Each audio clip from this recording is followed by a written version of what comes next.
Olá pessoal, bem-vindos novamente ao minicurso Introdução à Análise de Dados no R pela 10ª semana da Biologia da Universidade Federal do ABC. Eu sou o Guilherme e hoje vou falar para vocês de teste de hipóteses por reamostragem, a última aula deste minicurso.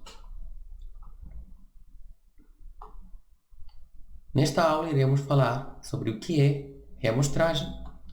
Vamos falar de como funciona um tipo específico de reamostragem, que é o bootstrapping. E, finalmente, vamos falar de como fazer um teste de hipótese utilizando reamostragem por bootstrapping. Então, vamos lá. A teoria de grandes amostras fala que quando vocês têm uma população de qualquer tipo de unidades, vocês podem fazer uma amostra dessa população. Então, por exemplo, aqui eu estou pegando uma amostra de um N X e eu estou calculando a média de uma variável que caracteriza essa amostra. Então, eu posso calcular uma média amostral dessa variável. Eu posso voltar para a minha população e fazer uma segunda amostra. E dessa segunda amostra, eu posso calcular uma segunda média amostral da variável que eu estou estudando. Eu posso, inclusive, fazer isso uma terceira vez e até uma enésima vez.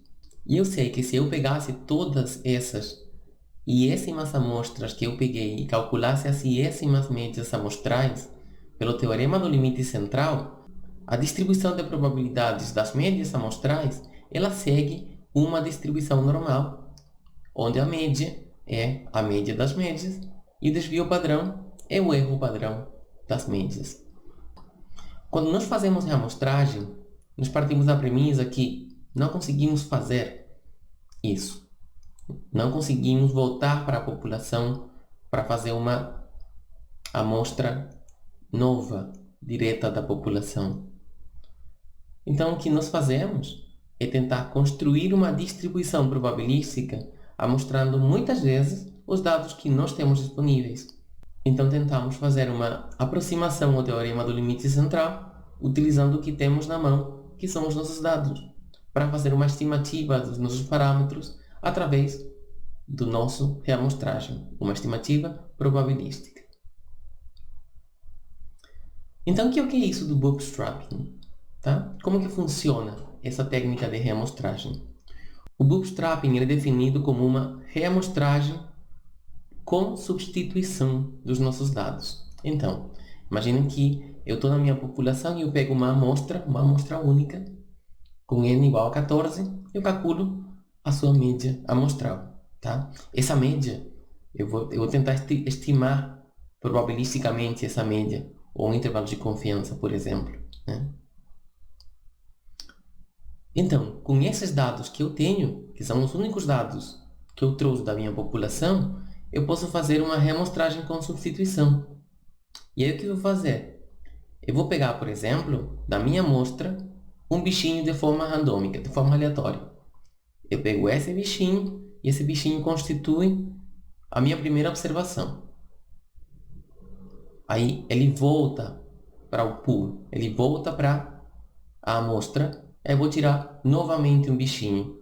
Pode ser o mesmo? Pode. Pode ser um diferente? Pode. É aleatório e é com substituição. Então aí eu pego uma segunda vez e pego esse daqui. Agora eu tiro esse bichinho, ele vai ser a minha segunda observação. Agora eu faço isso novamente e tiro um terceiro bichinho. Aí casualmente eu peguei o primeiro, o que eu tinha pego de primeiro de novo. Né? Então, pego esse bichinho, ele vai ser a minha terceira observação. E vou fazer isso n vezes. N quanto? O mesmo tamanho da minha amostra. Eu vou tirar uma amostra idêntica, mas desde os meus dados, com substituição em cada vez que eu tiro um dos bichinhos. Tá? Então, eu posso fazer isso 14 vezes. E uma vez que eu terminar todo esse processo, essas 14 observações novas, elas constituirão a minha primeira amostra por bootstrap. Então, basicamente, eu posso repetir esse processo B vezes. B quanto? O número de aleatorizações que o meu computador permitir, né? Porque é o computador que faz isso. Então, por exemplo, eu posso fazer uma primeira rodada dessa reamostragem que eu mostrei anteriormente. E essa rodada, calcular a média amostral dele, eu vou ter a minha primeira amostra por Bootstrap. Tá? Um M de 14 e a minha primeira média amostral por Bootstrap. Eu faço uma segunda rodada, né? Eu faço esse processo que vocês estão vendo ali novamente, tiro os 14 bichinhos com substituição, eu vou ter a minha segunda amostra por Bootstrap com n igual a 14 e com uma segunda média amostral, né? Que é o parâmetro que eu estou estimando probabilisticamente. Então, eu faço uma terceira rodada e vou ter uma amostra 3 e uma média amostral por Bootstrap 3. Então, eu posso fazer isso B vezes, tantas vezes como a minha capacidade computacional me permite. Então, por exemplo, eu posso tirar minha última amostra, uma amostra, a bésima amostra, e calcular a minha bésima média amostral. E essa distribuição das médias amostrais, por Bootstrap, elas vão recriar o teorema central do limite e elas vão fazer uma distribuição de médias por Bootstrap. Uma distribuição baseada em reamostragem. E a partir dali, eu posso estimar probabilisticamente a minha média, calculando, por exemplo, construindo intervalos de confiança. Então, quando nós usamos bootstrapping para estimar probabilisticamente um parâmetro, nós usamos bootstrapping quando, por exemplo, temos amostras muito pequenas, 10 observações, 15 observações. Essas são amostras muito pequenas e às vezes pode ser problemático fazer uma inferência com um modelo TD-Student ou Gaussiano com 15 observações. Quando a distribuição não é Gaussiana, aí também é muito evidente que precisamos fazer um método que não dependa de uma distribuição que os dados não seguem. E finalmente, quando o erro padrão dos parâmetros é difícil de estimar. Na média, é simples estimar o erro padrão da média, né? Mas, quando a gente está trabalhando com proporções, por exemplo, com diferença de proporções, ou com diferença entre percentis, é um pouco mais complicado manejar e estimar o erro padrão desse tipo de parâmetros. Então, aí é recomendável também utilizar bootstrapping. E tem algumas considerações que a gente tem que seguir na hora de utilizar esse tipo de